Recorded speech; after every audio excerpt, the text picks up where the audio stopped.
Our next speaker is Dean Weinbren. Dean is an executive director of Pengana Capital Group and the managing executive of Term Plus, Pengana's fixed-term global private credit platform. Today, he'll be talking about generating attractive and reliable monthly returns from the world of global private credit. Welcome to the presentation, Dean. Thanks, Angelina, and hi, everyone. Thank you for joining and dialing in today. We've had a lot of interest through the investment markets audience on Term Plus, particularly those interested in fixed income investing. If you haven't heard of Term Plus is a range of high yield fixed term accounts delivering monthly income that's generated through access to global private credit markets. So quick disclaimer slide, I am going to talk quickly on this call. There's a lot to cover in just the 12 minutes that I've been allocated. Please note this presentation is general information only, not financial advice. There's a lot more detail on Term Plus features and how it works available on our website, as well as the PDS and TMDs for Term Plus. So perhaps just to start very quickly and put this presentation into context before I get into the nuts and bolts of how it all works. Here are the current target rates that Term Plus offers across 3 different time periods. Specifically, you'll see that our monthly income is intentionally set up with the aim of delivering a fixed margin above the variable RBA cash rate. So what I want to do today is offer a quick deep dive into how Term Plus actually goes about delivering these returns by using global private credit as an engine for income investing. If you're listening to this call, maybe you already invest in Australian private credit, or perhaps you're a holder of bank hybrids or bonds or some other income instrument. But just to set the scene, global private credit is widely considered as the world's fastest growing asset class, attracting investors looking for stable risk-adjusted returns in the fixed income space. You don't have to take my word for it. Here's the Google AI answer that I got when I went over to Google and typed in what is the world's fastest growing asset class. I guess this is a accumulation of everything Google AI could find. So what is private credit? If we take it in its simplest form, you could also refer to it as lending.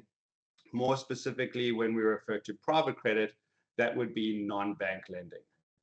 Now, for those watching today that are familiar and even invested in Australian private credit through a number of funds that are available in the market today, in understanding the appeal of global private credit, it does help to have some context as to how this stacks up compared to the Australian private credit sector.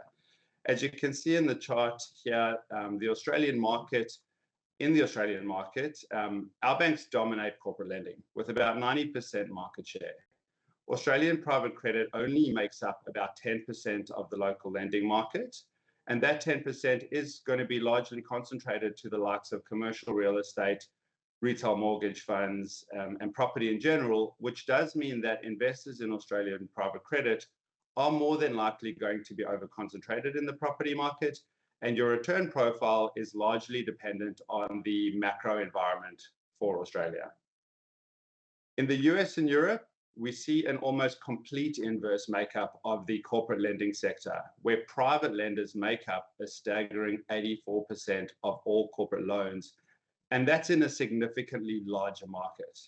The sheer size of the market allows these global private credit lenders to be significantly more diversified, and that's across both industry and geography, and in a very mature market where experienced fund managers have 20-year plus track records, and the global private credit sector has structural tailwinds to growth into the future.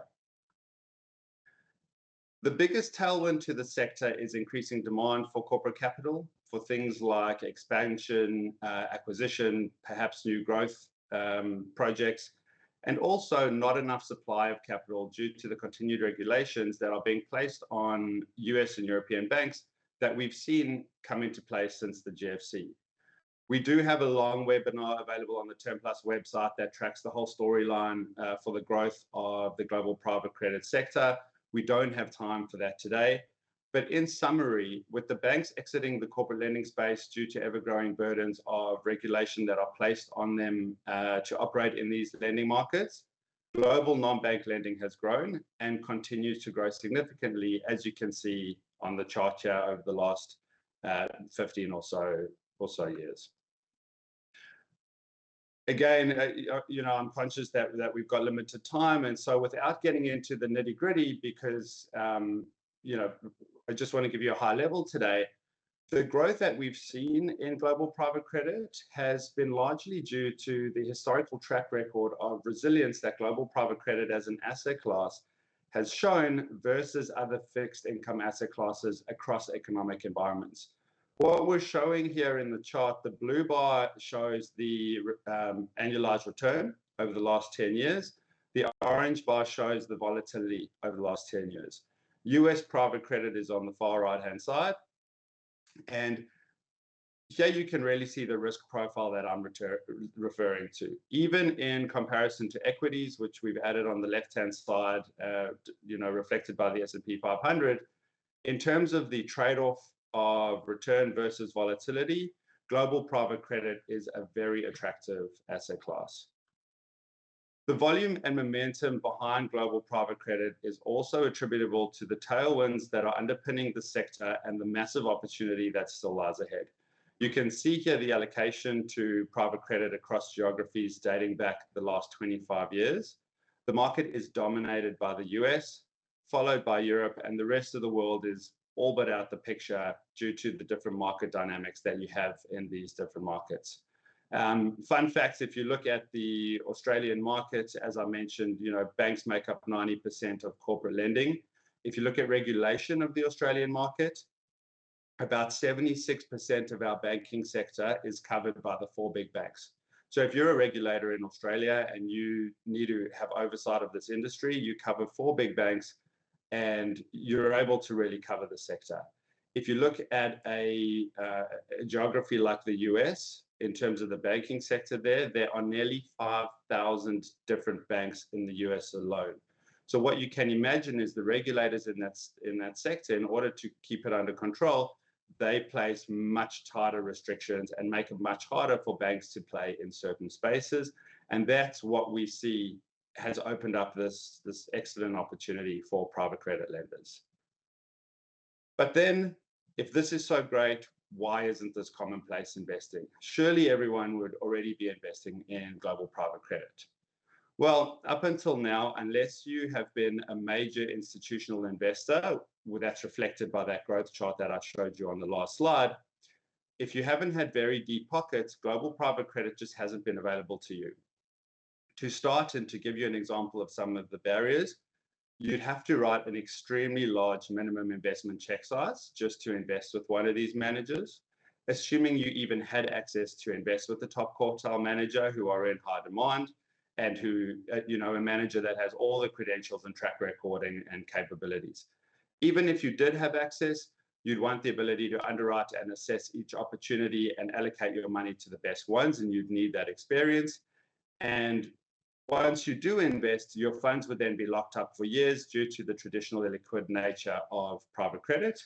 And then you would need to manage things like funding capital, drawdown calendars, keeping allocated.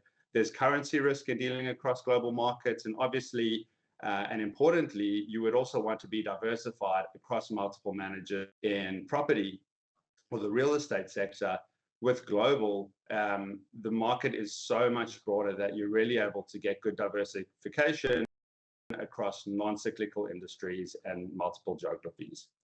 And that's where Term Plus comes in. So let's maybe, now that we have, hopefully I've done a good enough job of giving you some background into global private credit. As I've said, there's a lot more information online, but let's look at how we leverage off a diverse global private credit pool to deliver what we believe is a game-changing monthly income product.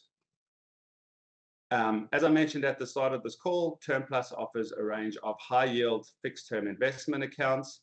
Essentially, a dollar put into a Term Plus account is divvied up across a diversified pool of over 2,000 underlying corporate middle market loans, and that's loans to billion-dollar type businesses across the US and Europe. In terms of our credentials and the highly regarded companies behind Term Plus is a product of ASX-listed fund manager Pengana Capital Group. The office I'm sitting in today is the Pengana office, and Pengana has a 22-year history as a leader in funds management and almost $4 billion invested on behalf of Australian investors. We also work closely with appointed investment consultant and global investment leader, Mercer. If you don't know Mercer, maybe one highlight stat, and you can do your own research. Mercer have oversight of over $16 trillion in investments across the globe. So they're a really big, really stable, really well-regarded institution. Not only do we provide a simple online access point to one of the most attractive and fastest growing investment opportunities in the world, we also do it around what we think is a great customer facing wrapping with a number of different features that we've added to Term Plus term accounts. So to talk you through some of those features, and again, conscious of time, I won't labor the point. As I mentioned earlier, the target rates on term accounts are linked to the RBA cash rate, plus a fixed margin over and above that. Account holders are able to choose how they pay on a monthly basis. So for example, if you're a retiree funding a retirement lifestyle and you need income, you're able to take the income paid to your bank account every month. Alternatively, if you are just looking to save and get the benefit of compounding, you're able to reinvest that income every month, and you can change that on a monthly basis through your account dashboard. We have a number of built-in layers of protection. Without getting into detail, essentially that's underpinned by a co-investment that we make into Term Plus to support both customer capital and customer income. Everything's online. It's a quick and easy account setup. We've got trusted institutions behind us that I've already touched on. There's no setup fees, no monthly account fees, and it really is an unparalleled and unique access point into a highly attractive asset class. A few other credentials, just because they're on the screen. We are an innovation champion finalist in the Finder Awards in 2024. We have 100% target rate payment success since launch and 4.8 stars on Google. Really, I guess that's just saying take our customer word for it. We're very focused on being customer first and making sure we deliver the best possible outcomes for our customers. Just to touch on again our term length and target rates, but you can see that online and you can get a whole bunch more information. And really, that's in a nutshell what we like to call your money making money. Angelina, I don't know how I went for time. I didn't have a stopwatch, but hopefully I'm within the constraints and gave enough information for investment market listeners today. Timing's great. Now we have time for some questions. In terms of best term length, could you explain a little more? Sure. So I guess as I started with, this is general information only. I can't give advice. Everybody's scenario is different. Really, I think, one way to think about it is if you have a bunch of capital or investable savings, anything that, these are fixed term lengths. So anything that you would look to draw down on and use over the next at least 12 months wouldn't be appropriate for a product like this. But for people sitting either with capital that they're looking to invest over a longer term, 1 year plus, or perhaps on the other side, retirees who have a lump sum of capital and are looking to generate a monthly income, that's where a product like this could be really useful. What we have seen some people do, some people split it across different term lengths, so they will have some money in a 1 year account that they know they're comfortable locking away for a year. And then if there's a bigger lump sum that they're happy for locking away for a longer period, they may split it across a 2 year account. But really, everybody's situation is different, and it just depends on what works for you. Can investors open an account with their SMSF? You can. We cater for a whole bunch of different accounts. So self-managed super funds is a very popular entity type for our customers. Trusts and companies are also able to open accounts. We have individual accounts, obviously, joint accounts and child accounts as well. So we really cater for the whole gambit of customers. Can you provide some insight about currency fluctuation if you're investing in global markets? Yeah, great question. So look, as I said, Term Plus is part of Pengana Capital Group. Pengana is a fund manager. By nature, what we do is build investment product for customers. We've been doing it for 22 years. We've got just under $4 billion under management. And so that was certainly one of the things we thought about when building this product. And Term Plus is fully hedged back to Australian dollars, so currency fluctuation wouldn't affect returns. Thanks for your time, Dean. Thanks.